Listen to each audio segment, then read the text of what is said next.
আমরা linear algebra নিয়ে আলোচনা করছিলাম। সেক্ষেত্রে প্রবলেম নাম্বার 16 এ বি এবং সি রয়েছে, আর এটা একটা general expression in two variable, homogeneous expression in three variable x y z, x square plus b y square plus z square two is x y plus two g z x plus two f y z, homogeneous expression in three variable. তো সেক্ষেত্রে এটাকে আমরা এই আকার লিখতে পারবো, a into b into c. এই আকারটা হবে কি, এটা খুব পরিচিত আকার, এ বি সি। এই আকারটা হবে কি, এখানে আমরা এই প্রথমে থাকবে, তারপর বি ম্যাট্রিক্সটা এবং সি ম্যাট্রিক্সটা কলাম ম্যাট্রিক্সটা শেষে লিখলে যদি গুণ করা হয় তাহলে দেখতে পাবো এই এক্সপ্রেশনটা আসছে। এটা খুবই পরিচিত প্রবলেম, এ প্লাস বির হোল স্কোয়ার। এ প্লাস বির হোল স্কোয়ারটা আমাদের এটা হবে, কারণ ম্যাট্রিক্স মাল্টিপ্লিকেশান আমাদের কমিউটেট ল ফলো করে না, A B not equals to B in general. তো সেক্ষেত্রে আমরা আলোচনা করেছি এগুলো পড়ানোর সময় বিষয়ভিত্তিক। তো এ প্লাস বির হোল স্কোয়ারটাকে আমরা এইভাবে লিখি, তো এ প্লাস বি ইন্টু এ প্লাস বি লিখা হয়। তো সেক্ষেত্রে যখন আমরা এর সাহায্যে মাল্টিপ্লিকেশন করবো তখন A square plus A into B একবার হবে, এ ইন্টু বি প্লাস যখন বি দিয়ে গুণ করবো তখন B into A B A হবে, আর plus B B B square. তো এ বি সমান বি এ, এটা আমরা বলতে পারি না ম্যাট্রিক্স মাল্টিপ্লিকেশনের ক্ষেত্রে। এ বি সমান বি এটা সবসময় হয় না, A B not equals to B in general, কারণ ম্যাট্রিক্স মাল্টিপ্লিকেশনটা কমিউটেটিভ ল ফলো করে না। তাই এক্ষেত্রে আমরা এ প্লাস বির হোল স্কোয়ারটা কখনোই আমরা এর সাথে সমান বলতে পারবো না, a square plus two a b plus b square এর সাথে সমান বলতে পারবো না। এ প্লাস বির whole square equals to A square plus two a plus b square এটা বলা যাবে না ম্যাট্রিক্সের ক্ষেত্রে, ঠিক আছে? সেটা এই 4 নম্বর অপশনটা ঠিক হবে। Problem number 18, A is an invertible matrix whose inverse is the matrix এটা দেন এ ইজ। তো এটা হচ্ছে ইনভার্টেবল ম্যাট্রিক্স, ইনভার্টেবল ম্যাট্রিক্স মানে ওর ইনভার্স এক্সিস্ট করছে। তো যার এ ম্যাট্রিক্সের ইনভার্স হচ্ছে কি এটা, আমাদের ফাইন্ড আউট করতে হবে এ। তো সেক্ষেত্রে আমরা জানি কোনো একটা ম্যাট্রিক্স, এ একটা যদি ম্যাট্রিক্স হয় এবং এর ইনভার্স যদি এ ইনভার্স জানা থাকে, ম্যাট্রিক্সটা হচ্ছে কি এ, এর এ ইনভার্স জানা আছে, তাহলে আমরা এ কী করে পাবো না, এ ইনভার্সটার আরেকবার ইনভার্স বার করে নেবো, এ ইনভার্সের ইনভার্স ইকুয়ালস টু এ হয়ে যায়। অর্থাৎ এই যে এই ম্যাট্রিক্সটার ইনভার্স আমাদের বার করে নিতে হবে। সেক্ষেত্রে আমরা বলেছিলাম এ বি সি ডি যদি একটা 2x2 ম্যাট্রিক্স হয়, সেক্ষেত্রে এর ইনভার্সটা আমরা কীভাবে বার করব। তো সেই অনুসারে আমরা এটা থেকে সহজেই ইনভার্সটা বার করতে পারবো। Problem number 19, A I J N cross N B N important matrix of index কে। এটা ইন্ডেক্স কে হবে না, এটা ইন্ডেক্স এন হবে। দেন এগুলোর মধ্যে কোনটা হবে? তো এখানে নিলপোর্টেন্ট ম্যাট্রিক্স অফ ইন্ডেক্স কে, তো আমরা ধরে নিচ্ছি এটা ইন্ডেক্স এন হবে প্রবলেম অনুসারে। তো নিলপোর্টেন্ট ম্যাট্রিক্স অফ ইন্ডেক্স কে হলে এ পাওয়ার কে ইকুয়ালস টু 0 হবে। এর পরবর্তী যে কোনো বড় ইন্টিজারের জন্য কে প্লাস 1 কে প্লাস 2 সবার জন্য 0 হয়ে যাবে, ঠিক আছে? তো এক্ষেত্রে নিলপোটেন্সি অফ ইন্ডেক্স এন হয়ে গেলে এন ইকুয়ালস টু কী হিসেবে 0 ম্যাট্রিক্স হিসেবে নাল ম্যাট্রিক্স হয়ে যাবে। তো এই অপশনগুলোর মধ্যে কোনটা ইনভার্টেবল হবে? ইনভার্টেবল কথার অর্থ হচ্ছে গিয়ে না, এই ম্যাট্রিক্সটার ডেট ভ্যালুটা নট ইকুয়াল টু 0 হবে। তো সেক্ষেত্রে আমরা এটাকে এইভাবে ইউজ করতে পারি, আইএন মাইনাস এ ইন্টু, আমরা একটা এক্সপ্রেশন লিখছি in plus A plus A square plus dot dot A N minus 1, এই শেষের রাশিটা হচ্ছে কি A N minus 1, in minus A into এটা। তো এটা যদি গুণ করা হয় তাহলে আইএন পাওয়ার এন এবং এ পাওয়ার এন, এটা একটা এক্সপ্রেশন। এই এক্সপ্রেশনটা আমরা জানি এটা হয় আইএন মাইনাস এ ইন্টু এই এক্সপ্রেশনটা I N plus A plus A square into A power N minus 1, এটাকে গুণ করলে আমরা শেষমেশ এই রাশিমালাটা পাবো। যেহেতু এটা একটা নিলপোটেন্ট ম্যাট্রিক্স অফ ইন্ডেক্স এখানে এন, তাহলে ইন্ডেক্স এন যদি হয়ে যায় তাহলে এ পাওয়ার এন এটা আমাদের হয়ে যাবে 0। তাহলে আসলে এই রেজাল্টটা দাঁড়াচ্ছে কত, আইএন পাওয়ার এন।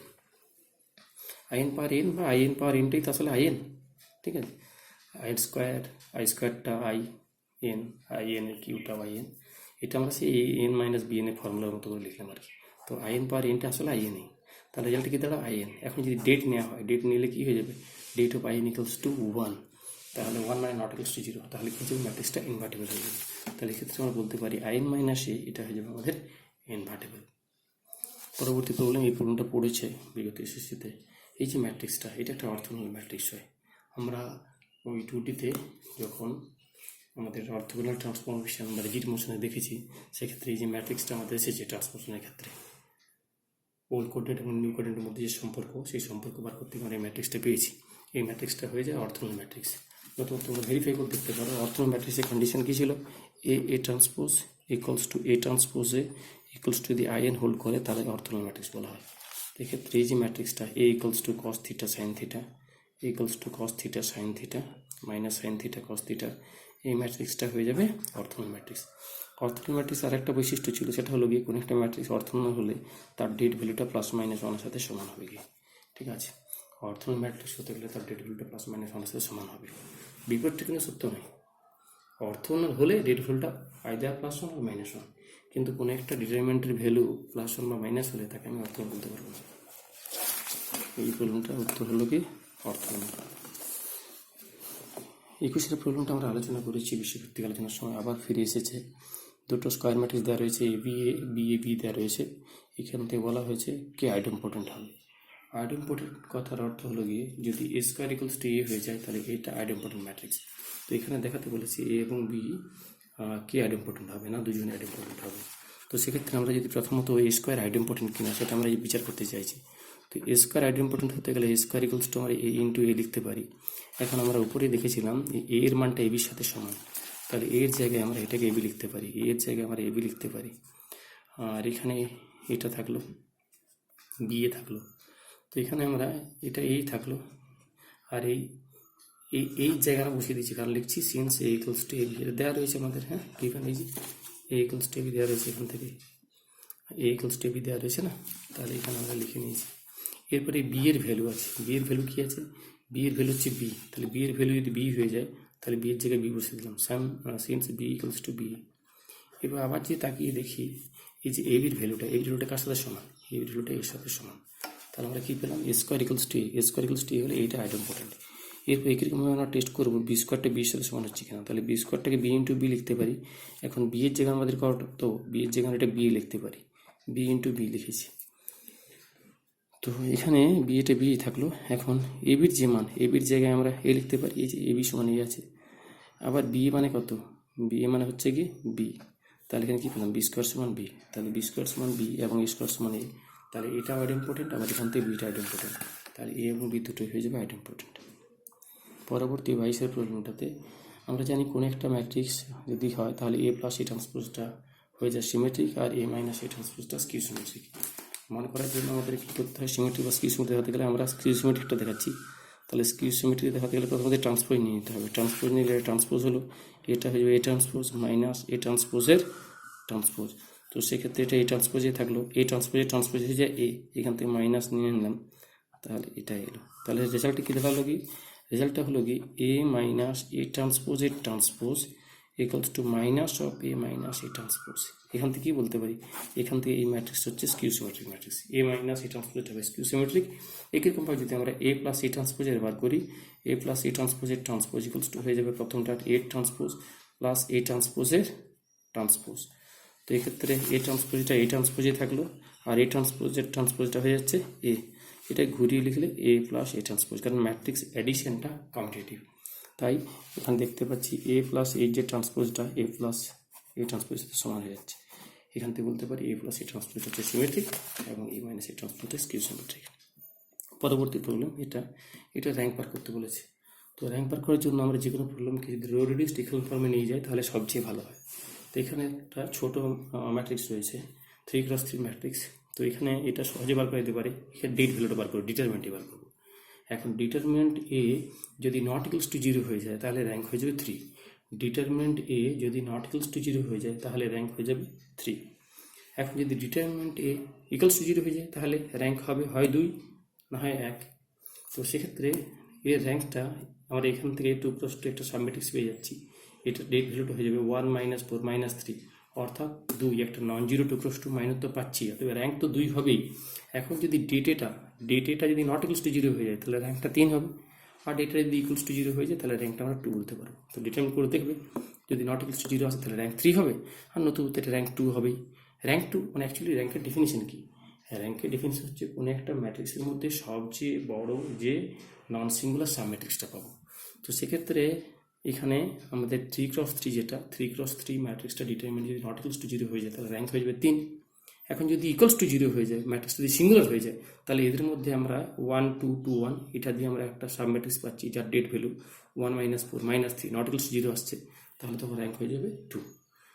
যদি ডেটটা নট ইকুয়ালস টু 0 হয় তাহলে 3, নতুবা র্যাঙ্ক 2। তোমরা করে দেখবে। একটা real or complex square matrix can be uniquely expressed as the sum of, এই থিওরিটা আমরা পড়েছিলাম, sum of a symmetric matrix and a skew symmetric matrix. Sum of a symmetric matrix and skew symmetric matrix. Symmetric ম্যাট্রিক্সটার part হয়ে যায় half of A plus A transpose, আর skew symmetric পার্টটা হয়ে যায় half of A minus A transpose. কোন একটা ম্যাট্রিক্সকে সিমেট্রিক এবং স্কিউ সিমেট্রিক ম্যাট্রিক্সের যোগফলকে প্রকাশ করতে গেলে প্রথম পার্টটা হয়ে যায় half of A plus A transpose, এটা সিমেট্রিক পার্টটা, আর half of A minus A transpose এটা হয়ে যায় স্কিউ সিমেট্রিক পার্ট। পরবর্তী প্রবলেম 25-এর এ এবং বি দুটো স্কোয়ার ম্যাট্রিক্স দেওয়া রয়েছে যাদের গুণফল হচ্ছে 0। A B 0, A B equals to 0 হলে আমরা এটা বলতে পারি যে আইদার এ 0 হবে 0 ম্যাট্রিক্স, বি 0 ম্যাট্রিক্স, নতুবা এ এবং বি এরা কী হয়ে যাবে, সিঙ্গুলার ম্যাট্রিক্স হয়ে যাবে। এ এবং বি কী হয়ে যাবে, সিঙ্গুলার ম্যাট্রিক্স। সিঙ্গুলার ম্যাট্রিক্স আর 0 ম্যাট্রিক্সের মধ্যে ডিফারেন্স রয়েছে। 0 ম্যাট্রিক্স হচ্ছে যার প্রত্যেকটা এলিমেন্টে 0, সে হচ্ছে 0 ম্যাট্রিক্স। আর সিঙ্গুলার ম্যাট্রিক্স হচ্ছে গিয়ে যার ডেট ভ্যালুটা 0, যার ডেটের ভ্যালুটা 0। সেক্ষেত্রে এ বি যদি 0 হয়ে যায় তাহলে হয় আইদার এ 0 হবে, না বি 0 হবে, আর বোথ এ এন্ড বি আর সিঙ্গুলার ম্যাট্রিক্স, এটা হতে পারে। পরবর্তী ক্ষেত্রে 26-এর প্রবলেম, এটা তোমরা বললাম যে একটা হবে। 26-এরটা একটা square matrix in which a I G equals to 0 for I greater than j is called diagonal matrix, lower triangular, এখানে আমরা পরবর্তী ক্ষেত্রে দিয়েছি আপার ট্রায়াঙ্গুলার আর নাল ম্যাট্রিক্স। তো এটা আমাদের যখন ডেফিনিশন পড়েছিলাম, এই ডেফিনিশনটা খুব গুরুত্বপূর্ণ, আপার ট্রায়াঙ্গুলার এবং লোয়ার ট্রায়াঙ্গুলার। আপার ট্রায়াঙ্গুলার হচ্ছে গিয়ে সেই ম্যাট্রিক্সটা যার ডায়াগোনালের নিচের সব এলিমেন্টগুলো 0। কোনো একটা ম্যাট্রিক্সের ডায়াগোনালের নিচের এলিমেন্টগুলো সব 0 হয়ে গেলে তখন তাকে আপার ট্রায়াঙ্গুলার বলবো। আবার যদি ডায়াগোনালের উপরের এলিমেন্টগুলো সব 0 হয়ে যায় তখন লোয়ার ট্রায়াঙ্গুলার বলবো। তো এখানে যে ডেফিনেশনটা দেওয়া রয়েছে A I G equals to 0, I greater than 0, এটা কনফিউশন হয়ে যায়। সেই কনফিউশনটা দূর করার জন্য আমরা এটা একটু ভেঙে নিই। এটা দেওয়া রয়েছে এ আই জিটা greater than 0, A I G equals to 0, A I G equals to 0 for I greater than J, I greater than J, এই শর্তটা A I G equals to 0, I greater than J. তাহলে এখানে আমাদের কেমন ধরনের হয়, প্রথমত এলিমেন্টগুলো A11, A12 এরকম করে যায়, তারপর এলিমেন্টটা 21, A22 হয়ে যায়, A31, A32 হয়ে চলতে থাকে। তো এক্ষেত্রে এইখান থেকে শুরু হচ্ছে কি আই এর মানটা জি এর থেকে বড়, আই এর মানটা এটা আই, এটা জি এর পজিশন, এ আই জি এলিমেন্টগুলো তো এ আই জি, তাহলে আইটা হচ্ছে রোয়ের পজিশন, যেটা কলম পজিশন। তাহলে এই যে এলিমেন্টগুলো A21, A31, A32 এর ক্ষেত্রে কী দেখাচ্ছে, রোয়ের যে আই এর মানটা যেতে বড়, অর্থাৎ এই এলিমেন্টগুলো, এই যে এই এলিমেন্টগুলো কী আছে 0, তাহলে নিচের এলিমেন্টগুলো সব 0 হয়ে যাচ্ছে। নিচের এলিমেন্ট 0 হয়ে গেলে ম্যাট্রিক্সটা কী হয়েছিল, আপার ট্রায়াঙ্গুলার ম্যাট্রিক্স হয়ে যাবে। তাহলে এই ম্যাট্রিক্সটা আমরা বলতে পারবো কোন ম্যাট্রিক্স হবে, আপার ট্রায়াঙ্গুলার ম্যাট্রিক্স হবে। পরবর্তী প্রবলেম 27-এরটা A I G equals to 1 for all I J then rank of the matrix. অর্থাৎ কোনো একটা ম্যাট্রিক্সের সব এলিমেন্টগুলো যদি কী হয়ে যায়, A I G equals to 1, সব এলিমেন্টগুলো যদি 1 হয়ে গেল, তাহলে কোনো একটা ম্যাট্রিক্সে যদি সব এলিমেন্টগুলো এরকম ম্যাট্রিক্সটা রয়েছে, সব এলিমেন্টগুলো অর্ডার জানা নেই, যেমন অর্ডারে হোক না কেন, যাই হোক এই ধরনের ম্যাট্রিক্স রয়েছে, সাপোজ সব এলিমেন্টগুলো যদি 1 হয়ে যায় তাহলে কেমন হবে কি না, এই প্রথম রোটা এইভাবে অপারেশন লাগবে, R2 minus R1, R3 minus R1, তাহলে কী হবে, এরা সবাই 0 হয়ে যাবে, এরা সবাই 0 হয়ে যাবে, শুধুমাত্র ফার্স্ট রোটা পড়ে থাকবে, বাকি সবাই কী হয়ে যাবে, বাকি সবাই 0 হয়ে যাবে। তাহলে নন জিরো রো কটা পড়ে থাকলো, এক্ষেত্রে নন জিরো একটাই পড়ে থাকবে, তাই র্যাঙ্ক হয়ে যাবে 1। কোনো একটা ম্যাট্রিক্স, যে কোনো ম্যাট্রিক্স হোক না কেন, তার প্রত্যেকটা এলিমেন্টে যদি 1 হয়ে যায় সেক্ষেত্রে আমরা কী করবো না, এই আকারে বিয়োগ করে দেবো। ঠিক আছে, প্রথম রোটাকে বাকি রোগুলো থেকে প্রথম রোগুলো বিয়োগ করে দিলে বাকি সব রোগুলো 0 হয়ে যাবে আর প্রথম রোটা পড়ে থাকবে। তাহলে এই ক্ষেত্রে ম্যাট্রিক্সের একটাই নন জিরো রো পড়ে থাকবে, তাই র্যাঙ্ক হয়ে যাবে 1। পরবর্তী problem, the matrix is similar to the matrix. তো সিমিলার ম্যাট্রিক্স আমরা ডেফিনেশন করেছিলাম, কোনো একটা ম্যাট্রিক্স সিমিলার বলবো যখন ম্যাট্রিক্সটাকে আমরা বি, সাপোজ কোনো একটা matrix A is similar to B, তখন বলবো যখন there exist some non singular matrix P such that, এই ম্যাট্রিক্সটা বা যে ম্যাট্রিক্স সিমিলার বলছি সেটাকে বি ইনভার্স পি বি এর আকারে লেখা যাবে। ঠিক আছে, তো এই ক্ষেত্রে আমাদের সিমিলার ম্যাট্রিক্সের জন্য এখানে কী করবো, ডেফিনেশনটার কথা খেয়াল রেখে আর বিকল্পভাবে বলতে পারি, এই যে ম্যাট্রিক্সটা রয়েছে এই ম্যাট্রিক্সটা আমাদের যদি নন সিঙ্গুলার ম্যাট্রিক্স হয়ে যাবে, যদি হয়ে যায় আর কি, ডেট হয়ে যায়, নন সিঙ্গুলার ম্যাট্রিক্স হয়ে যায়, তাহলে এটা আমার ডায়াগোনাল হবে। তো এই ক্ষেত্রে ম্যাট্রিক্সটা আমরা ডিটারমিনেন্ট বার করে দেখবো, যদি ডিটারমিনেন্টটা নট ইকুয়াল টু 0 হয়ে যায় তাহলে ম্যাট্রিক্সটা ডায়াগোনাল হবে। তো এক্ষেত্রে এই যে ম্যাট্রিক্সটা দেওয়া আছে এই ম্যাট্রিক্সটা নট ইকুয়াল টু 0 হবে, অর্থাৎ নন সিঙ্গুলার ম্যাট্রিক্স হবে। নন সিঙ্গুলার ম্যাট্রিক্স হলে এটা ডায়াগোনাল হবে। তাহলে ডায়াগোনাল হলে কী হবে না, এর ক্যারেক্টারিস্টিক রুটগুলো ডায়াগোনাল বরাবর থাকবে, বাকি সব 0। তো এই যে ম্যাট্রিক্সটা, এই ম্যাট্রিক্সটার ক্যারেক্টারিস্টিক রুটগুলো 1, 3, 4 আসবে, তো এটা ডায়াগোনাল হবে, তাহলে এইটা সিমিলার টু এটা হয়ে যাবে। আবার প্রথম থেকে এই ম্যাট্রিক্সটা যদি সিমিলার ম্যাট্রিক্স হয়, তাহলে যদি ম্যাট্রিক্সটা আমার নন জিরো ম্যাট্রিক্স হয়, নন সিঙ্গুলার ম্যাট্রিক্স হয়, এই যে ম্যাট্রিক্স যদি নন সিঙ্গুলার ম্যাট্রিক্স হয় তাহলে ডায়াগোনাল হবে। ডায়াগোনাল হওয়ার অর্থ হলো গিয়ে এই যে 3x3 ম্যাট্রিক্সটা আছে এটা দেখতে এরকমের হবে, আর সেক্ষেত্রে এই ডায়াগোনাল বরাবর কী থাকবে না, ওর আইগেন ভ্যালুগুলো থাকবে। তো এই যে ম্যাট্রিক্সটা, এই ম্যাট্রিক্সটার আইগেন ভ্যালুগুলো 1 3 4 হবে। কীভাবে বলা যাচ্ছে না, আইগেন ভ্যালু 1 3 4 এভাবে বলা যাচ্ছে, কারণ এখানে যদি এলিমেন্টগুলো যোগ করি, এই এলিমেন্টগুলো যোগ করলে 1 আর 3 4 4 8 হচ্ছে, আর এর ট্রেসটাও হচ্ছে কি 8। তো যেহেতু এর ট্রেস 8 এবং এর ট্রেসও 8, তাহলে এখানে বলতে পারবো এইটা আমাদের কী হয়ে যাবে, এই ম্যাট্রিক্সের সাথে সিমিলার হয়ে যাবে, ডায়াগোনাল ম্যাট্রিক্সের সাথে। সেক্ষেত্রে অবশ্যই ভেরিফাই করে নিতে হবে ডেটটা নট ইকুয়ালস টু 0 কিনা। Problem 3, which one of the following matrix is Hermitian. Hermitian matrix ক্ষেত্রে আমাদের ডেফিনেশন জাস্ট ইউজ করতে হবে। হারমিটিয়ান কোন একটা ম্যাট্রিক্স তখন হয় যখন এ বার ট্রান্সপোজ ইকুয়ালস টু এ হয়ে যায়, এ বার ট্রান্সপোজ ইকুয়ালস টু এ। তো সেক্ষেত্রে তোমরা করে দেখবে কোনটা এবার ট্রান্সপোজ ইকুয়ালস টু এর সাথে কোনটা সমান হয়ে যাচ্ছে। যেটা এবার ট্রান্সপোজ ইকুয়ালস টু এর সাথে সমান হয়ে যাবে সেটা আমাদের হয়ে যাবে হারমিটিয়ান ম্যাট্রিক্স। পরবর্তী problem 30, P a matrix of order n cross n, Q a matrix of order n cross P, if rank of P is n and rank of Q is P, then rank of PQ। খুব ভালো problem. তো এক্ষেত্রে P matrix, এটা P ম্যাট্রিক্সের rank হচ্ছে N, আর P ম্যাট্রিক্সের order হচ্ছে N cross N. তো এক্ষেত্রে যেহেতু পি ম্যাট্রিক্সের অর্ডার হচ্ছে এন ক্রস এন, আমরা এখানে উল্লেখ করছি তাহলে বুঝতে সুবিধা হয়ে যাবে। পি ম্যাট্রিক্সের অর্ডার হচ্ছে এন ক্রস এন, আর কিউ ম্যাট্রিক্সের অর্ডার হচ্ছে এন ক্রস পি। এখন পি ম্যাট্রিক্সের র্যাঙ্ক হচ্ছে এন এবং কিউ ম্যাট্রিক্সের র্যাঙ্ক হচ্ছে পি। তো র্যাঙ্কের ডেফিনেশন থেকে আমরা জানি র্যাঙ্ক হয়ে যায় নাম্বার অফ রো এবং কলামের মধ্যে এটা মিনিমাম। তাহলে যেহেতু পি ম্যাট্রিক্সের র্যাঙ্ক এন, তাহলে এম এবং এর মধ্যে ছোটোটা কি ওঠে এন, তাহলে এক্ষেত্রে বলতে পারি এনটা অবশ্যই লেস দেন ইকুয়ালস টু কি হয়ে যাবে, এম হয়ে যাবে। আবার এন এবং এন ক্রস পি যে ম্যাট্রিক্সটা, তার র্যাঙ্ক যেহেতু পি, তাহলে অবশ্যই পিটা এন এর থেকে ছোটো বা সমান হয়ে যাবে, কারণ র্যাঙ্ক হয়ে যায় নাম্বার রো এবং কলামের মধ্যে এটা ছোটো সেটা।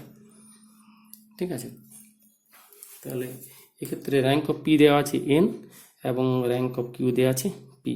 প্রশ্ন করেছে র্যাঙ্ক অফ পি কিউ। এখন পি কিউ ম্যাট্রিক্স, এটা পি কিউ ম্যাট্রিক্সটা অর্ডার কী হয়ে যাবে, M cross P.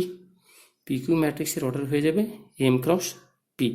P Q ম্যাট্রিক্সের অর্ডার হয়ে যাবে এম ক্রস পি, কারণ পি এর মধ্যে নাম্বার অফ কলাম, কিউ এর মধ্যে নাম্বার অফ রোর সাথে সমান করে নিলে পি কিউ ম্যাট্রিক্সের অর্ডার হয়ে যাবে এম ক্রস পি। এখন এর র্যাঙ্ক মানে কি, এদের মধ্যে যে ছোটো হবে, এম এবং পি এর মধ্যে যে ছোটো হবে, সেক্ষেত্রে আমরা এই দুটোর মধ্যে সম্পর্কটা একসাথে করে নিচ্ছি, তাহলে হচ্ছে P less than equals to N less than equals to M. তাহলে এখান থেকে সহজে বোঝা যাচ্ছে কোনটা ছোটো হবে, পিটা হচ্ছে কি আমাদের ছোটো। পিটা যেহেতু ছোটো হয়ে গেল, তাহলে পি এন এম এর মধ্যে ছোটো হচ্ছে কি পিটা, তাহলে সেখান থেকে আমরা সহজেই বলতে পারি এর র্যাঙ্ক কোনটা হবে, যেটা হচ্ছে কি আমাদের ছোটো হয়ে গেল, মানে এখানে ছোটো যেটা হচ্ছে সেটা হচ্ছে র্যাঙ্ক। তো ছোটো হলো কি আমাদের পিটা যদি ছোটো হয়ে যায় তাহলে র্যাঙ্ক হয়ে যাবে আমাদের পি, র্যাঙ্ক হয়ে যাবে পি। আমরা 36তম প্রবলেম করলাম। এরপর আমাদের একটা 131তম প্রবলেম রয়েছে। এখানে একটা ম্যাট্রিক্স দেওয়া রয়েছে এবং একটা শর্ত দেওয়া রয়েছে A plus D equals to 1 A D minus B C, এটা দেওয়া রয়েছে এ কিউ ভ্যালু বার করতে বলেছে। তো তোমরা এটা দেখবে এ কিউর ভ্যালুটা কী আসছে, একটা ক্যালকুলেশন করে এটা ক্যালকুলেশন করতে হবে। এ কিউ কীভাবে বার করতে হয়, আমরা এ স্কোয়ার করে এ কিউ করবো এবং সেখান থেকে ক্যালকুলেশনটা করার পর আমরা এখান থেকে বলতে পারবো যে এ কিউর মানটা কার সাথে সমান হবে।